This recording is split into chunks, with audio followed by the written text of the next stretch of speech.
example of love, dipping into history.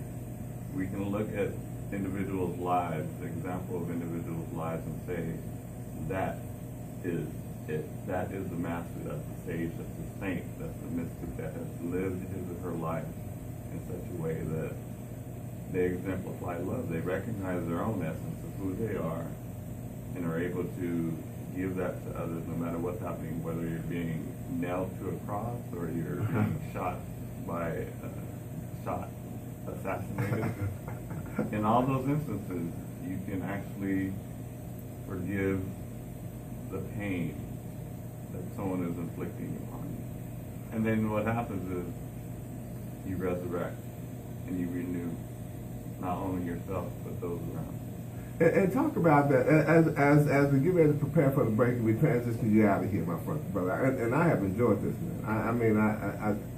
I see why you are effective. You know what I'm saying? I mean, because not only that your voice have it, but you can see it in your spirit, in your soul, in your deliverance, and you're being deliberate about compassion. I mean, the journey you're on, I think it's impactful, and so I can appreciate that, right? So as you start to wind this thing down, right? What are some of the components that you think that we need, or do we have all the components that we need to be compassionate people? Another beautiful question. Over the time of doing this, I've looked at over 10,000 responses, and I've come up with 4 components that I like to share. The first one is listening. Okay. We went over that. Second one is acknowledging. Actually connect with the person. I believe the more that you acknowledge someone's words, actions, thoughts, physical gestures, the more that person is likely to share. Listening and acknowledging. Third one is mutual understanding. Okay. And then the fourth component is action.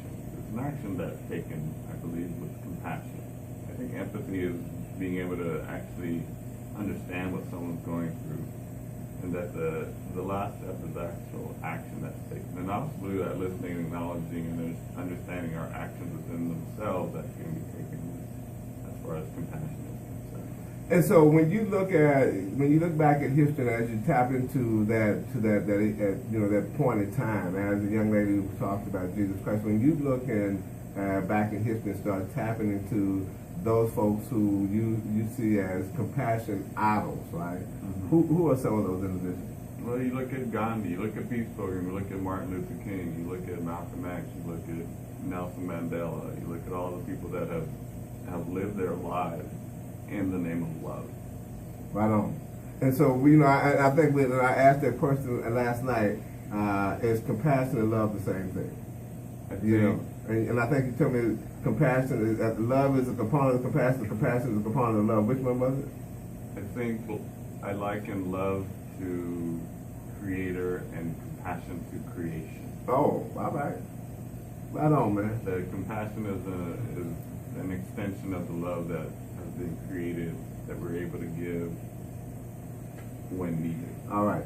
Hey, look at y'all. We've had a good time this morning with my bro, David Breaux, right? And so, like I said, I was telling, I got brothers all around here. I got the white brother over here, my engineer. I got David Breaux, who is really a bro, but his last name is Breaux. So I'm bro down. You know what I'm saying? Hey, you've been tuned to the voice of Austin. Hey, if you get a chance, get out to the MLK March and hang out at the Red Bench, and then also we'll keep it scheduled together and we'll keep you posted up here what's happening with compassion and how to get there. And this is one of my favorite songs right here. Now this one is one that has an eclectic group: Elton John, Dionne Warwick, Stevie Wonder. Who else am I missing? Gladys Knight. And we talked about that's what friends are for.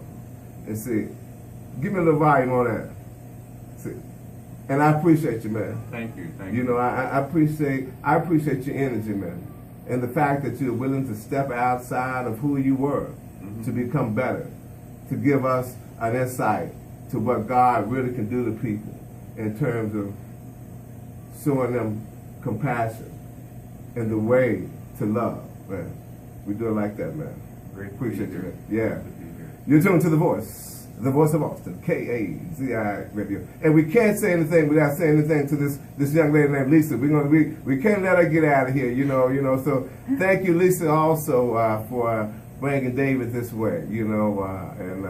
And when you get a chance, hug Martha 2 times for me, right? Hug on the left and hug on the right, and she'll be all right. Hey, we're going to take a break, and we'll be right back. You're tuned to the voice of Austin, KAZI Radio 88.7 FM.